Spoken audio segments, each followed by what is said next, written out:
কালকে এক অপ্রীতিকর ঘটনার সম্মুখীন হয়েছিলেন মোহনবাগান সমর্থকরা। তারা ইউনাইটেড স্পোর্টসের বিরুদ্ধে মোহনবাগানের ম্যাচ কিশোর ভারতী স্টেডিয়ামে দেখতে গিয়ে সেখানে ম্যাচ শেষে 2 গোলে মোহনবাগান জেতে ইউনাইটেডের বিরুদ্ধে কেমন খেলেছে সেটা নিয়ে তো কথা বলবো। তবে যে অপ্রীতিকর ঘটনা ঘটে, 2 জন সমর্থকদেরকে রাত্রিবেলা পুলিশ স্টেডিয়াম থেকে তুলে নিয়ে যায়, যা দিয়ে তাদেরকে ছেড়ে দিয়েছিল পরে। কিন্তু বেশ কিছু সমর্থক হুড়োহুড়িতে পুলিশের আঘাতে, র্যাফের আঘাতে সম্ভবত চোট পেয়েছেন এবং তাদের চোট কারোরই গুরুতর নয়, তবে অনেকের এক্সরে ফেক্সরে করতে হয়েছে। তারা এই মুহূর্তে ঠিকঠাক আছে। কেন এই পরিস্থিতি তৈরি হলো, কার নির্দেশে এই পরিস্থিতি তৈরি হলো, এই নিয়ে তো তীব্র চাপানোতর চলছে কি, এবং এর প্রশ্নের উত্তর জবাব মোহনবাগান ম্যানেজমেন্টকে মোহনবাগান সমর্থকদের পক্ষে দিতে বাধ্য করা হবে অবশ্যই। কিন্তু এই যে অচলাবস্থা চলছে, এই অচলাবস্থা কবে কাটবে বোঝা যাচ্ছে না। কারণ মোহনবাগান ইরানে খেলতে না যাওয়ার কারণে এএফসি মোহনবাগানকে ব্যান করতে পারে। ঘটনার সূত্রপাত সেখান থেকেই।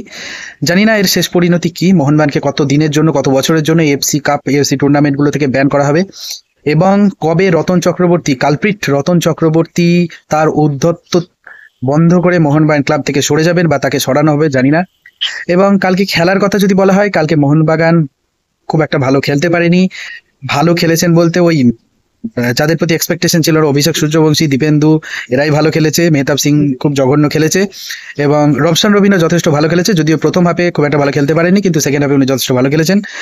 দিমিত্রি পেট্রাটোস চেষ্টা করেছে, তবে দিমিত্রি পেট্রাটোস একটা বল নিয়ে ঘুরতে তার হাফ কিলোমিটার এলাকা লেগে যাচ্ছে, মানে উনিও ম্যাচ ফিট নন।